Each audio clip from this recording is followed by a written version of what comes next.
Muy bien, nosotros somos el equipo número 5.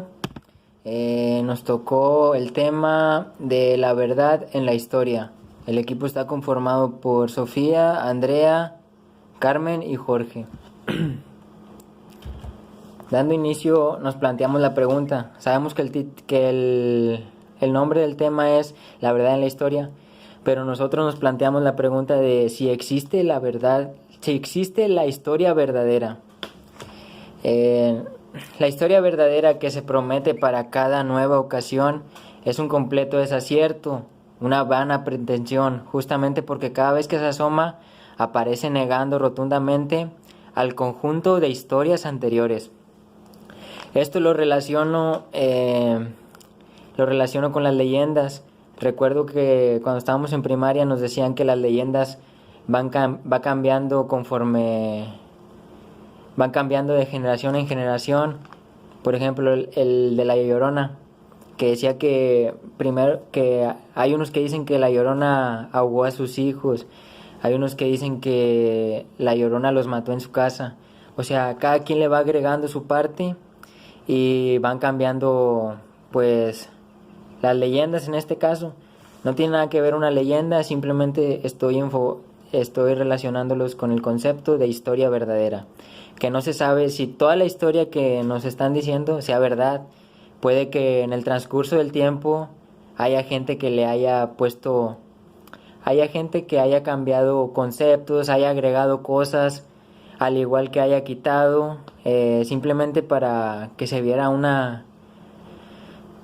de mejor manera aquel hecho y quedar mejor.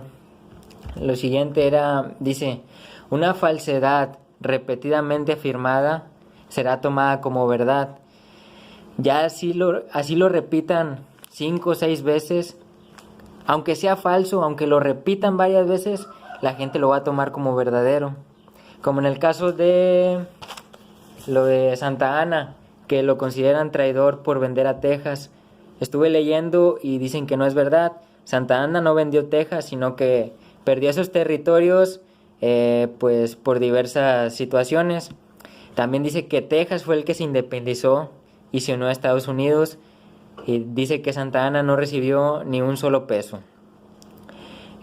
¿Por qué se separó Texas? Fue por la batalla de González, donde los ciudadanos de Texas atacaron al ejército mexicano en la ciudad de González, y así inició la independencia de Texas. También los tejanos criticaban actos de opresión y tiranía por parte de autoridades mexicanas. Ellos decían que México no los trataba bien, por eso atacaron al ejército mexicano. Y por último decían los tejanos que culturalmente Texas era diferente a México y no había elementos que los uniera. Lo que quiero llegar es que dicen que Santa Ana era un traidor, cuando en realidad no. Las maestras en primaria nos han metido esa idea de que Santa Ana era un traidor, que porque vendió a Texas, que todo eso. Pero no es verdad, sino que Texas fue el que se independizó. Al último dice que la verdad de la historia está en función de la verdad de la filosofía que el historiador pone en juego. Todo depende de lo que el historiador quiera hablar, se va a enfocar en eso. Puede cambiar datos de otras cosas, pues lo que le importa a él es explicar Buenas pues tardes, el compañeros. El tema día de hoy les vamos a continuar que el hablando tema del de su tema interés. la verdad en la historia. Bueno, yo creo que alguna vez o más de alguna vez todos nos hemos cuestionado si en realidad todo aquello que se nos cuenta, se nos narra o se nos menciona en los libros fue realidad. Todos aquellos sucesos históricos que siempre se nos cuentan, que siempre están presentes, ¿verdad? Eh, y voy a comenzar hablándoles del pasado humano, ¿verdad? En mi parte se menciona que el pasado humano se concibe como una realidad radicalmente indiferente a nuestro ser. ¿Qué quiere decir esto? Que en la actualidad no se le da la importancia que se le tiene a la historia, se le toma como, pues, algo simple, ¿verdad? Algo no con mucha relevancia cuando en realidad tiene mucha relevancia, ¿verdad? Si nosotros queremos comprender lo que sucede actualmente, pues simplemente lo que tenemos que hacer es retroceder un poco, investigar, y de esa manera nosotros vamos a dotarnos de conocimiento y vamos a comprender. a comprendernos nosotros mismos y a comprender lo que nos rodea. Y menciona que la tarea del historiador queda necesariamente sujeta a dos exigencias, ¿verdad? La primera exigencia nos dice que consiste en la tradicional pretensión de la imparcialidad del historiador. ¿Qué nos quiere decir esto? Esto, al mencionar imparcialidad, es más que nada como la tarea que tiene el historiador al investigar lo que resulta de esas investigaciones.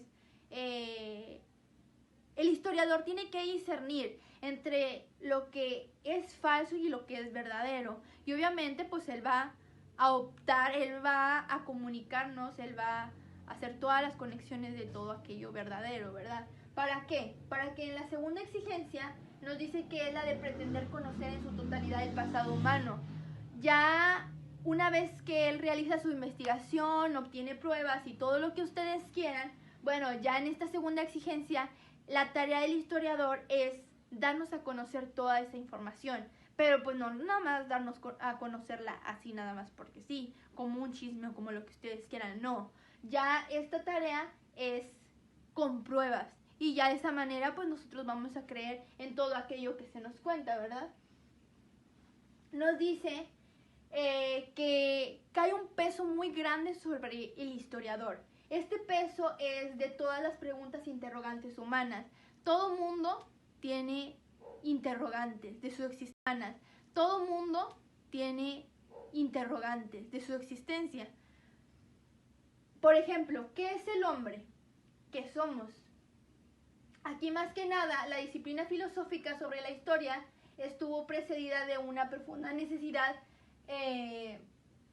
de comprender lo humana. Bueno, aquí todos tenemos cierta necesidad de comprender pues nuestra forma de ser, todo lo que nos sucede en la actualidad, todas esas necesidades que tenemos, que, o sea, esas necesidades en su parte vienen de más atrás, de nuestros antepasados, de los primeros pobladores.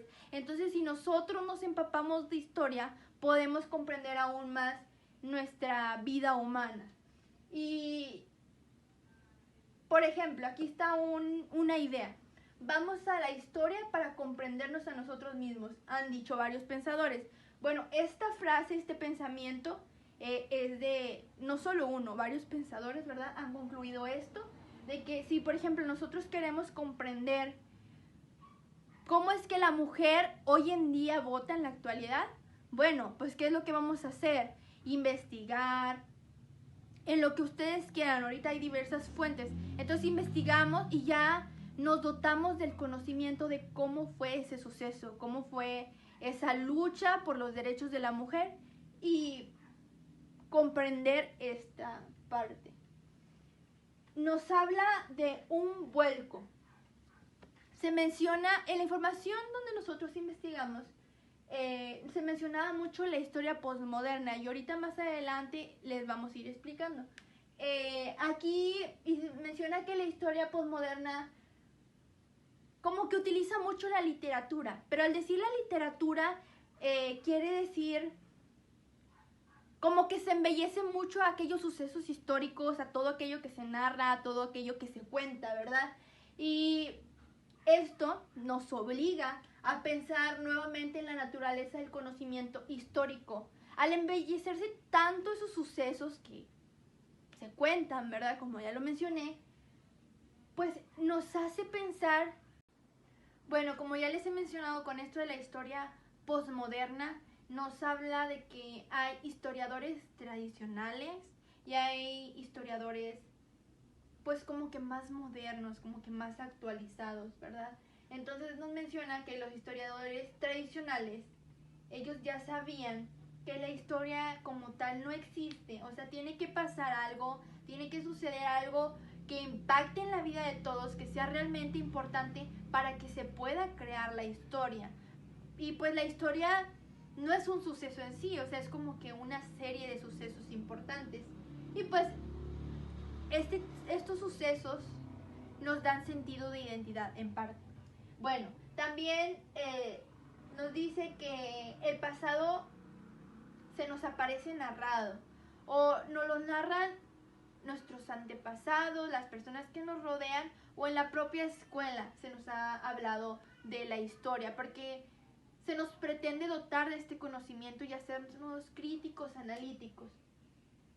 Y pues es necesario en nuestra existencia. Como ya lo mencioné anteriormente, necesitamos conocer nuestra historia para comprender lo que sucede actualmente, nuestras condiciones. Y por ejemplo, ¿cuál es la preocupación que ahora trae la posmodernidad con relación a la historia? Bueno, después les voy a hablar de Collingwood. Collingwood es un historiador tradicional. Él sostenía que en la historia había ciertos puntos fijos. Él se refería con puntos fijos a verdades independientes. Decía que estas verdades independientes, aunque estaban incompletas, porque pues en sí una verdad independiente pues no te da un amplio panorama del suceso, sino como que tienes que hacer la conexión, la unión de varios de esos puntos fijos como para ya armar la historia, ¿verdad? Para poder entenderla. Nos habla de que estos puntos fijos, a pesar de estar incompletos, guiaban la investigación de todos aquellos historiadores, pues que estaban en busca de la verdad. Y ellos son como unos detectives. Siguen pistas concretas, que en este caso serían estos puntos fijos de los que se hacen mención, y mientras siguen esas pistas, ellos mismos se van cuestionando, se van haciendo preguntas, pero también se hace volar su imaginación y ahí es donde ellos empiezan a hacer las posibles conexiones de los puntos fijos para ya llegar pues a la verdad, ¿verdad?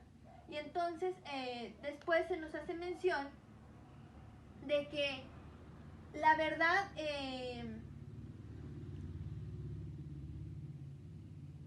tiene una relación, una concreta relación funcional. Son las partes reunidas de un todo, como ya lo mencionaba. En este caso, las partes reunidas van a ser los puntos fijos y el todo va a ser la verdad en sí. La teoría postmoderna defiende la tesis de que el criterio de la verdad por correspondencia no puede aplicarse en el caso del relato histórico porque ya hay una realidad presente que la respalde. El pasado, por definición, ya no existe. Bueno, aquí el pasado ya quedó atrás, pues en la actualidad no existe, a menos de que en realidad haya pruebas. Y esa es la tarea del investigador. Realizar investigaciones, dotarse de conocimiento, unir todos esos puntos fijos, realizar conexiones para llegar a una verdad. Pero pues esa verdad ellos la fundamentan con pruebas. Se mencionaba que el tema de verdad, que antes se discutía bajo el nombre de objetividad. ¿Por qué se discutía bajo este nombre o bajo este término? Porque antes no se dudaba de que fuera verdad todo aquello que se contaba, sino que se estaba consciente de que podía haber ciertas distorsiones. Por ejemplo, cualquier suceso que ustedes quieran, pónganse a pensar, supongamos, en la independencia de México. Toda esa historia, pues, está amplia, está un poquito extensa, pero si yo se la cuento a alguien más, a lo mejor le puedo distorsionar algo. Pero si alguien más se la va a contar a otra persona y le va a distorsionar otro poquito. Entonces ellos no dudaban de que fuera verdad, pero sí estaban conscientes de que ciertos aspectos se podían distorsionar. Y entonces, pero sigue siendo importante, aunque se hable de verosimilitud. Bueno, nos dice que la historia comienza con el historiador, que es la persona que interpreta todos los datos que recaba en aquellas investigaciones, es quien interpreta también todas aquellas pruebas pues que recaba y nos los narra a nosotros, nos los transmite desde una trama que él elige. También depende mucho la perspectiva del historiador, porque es de la manera que nos lo va a narrar. Bueno, Paul Ricoeur menciona que a quien siempre le preocupó el vínculo entre la historia y la verdad, busca dotar a los hechos mismos de cierto peso ontológico para que su significado no dependa de la iniciativa del narrador. ¿Qué quiere decir esto? Nos habla de personas críticas, analíticas. Esas personas no se van a convencer tan fácil con la versión de un historiador o con ciertas pruebas escasas. No, estas personas hay personas que en realidad le toman la importancia a la historia y van más allá. Se investigan en diversas fuentes. Se podría decir que en parte hacen la tarea del historiador y se dotan de conocimiento, un conocimiento amplio. No se quedan simplemente con lo que les dice el historiador y pues tienen un amplio panorama de todo aquello que se les cuenta. Ok chicos, bueno, seguimos hablando sobre la historia, sobre la verdad de la historia. Bueno, yo aquí tengo una diapositiva que les voy a leer.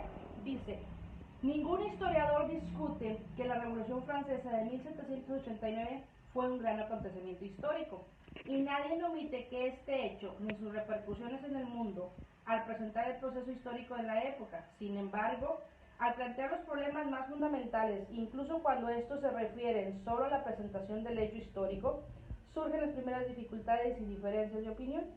Así ocurre con el acontecimiento que marca el inicio de la Revolución Francesa, o al querer determinar si fue una sola o fueron varias revoluciones y cuál era el carácter de esta o de estas revoluciones, y cómo se situaría o situarlas en el tiempo. Muy bien, bueno, cuando hablamos de historia, chicos, recuerden que dependiendo del historiador va a dar su propia opinión.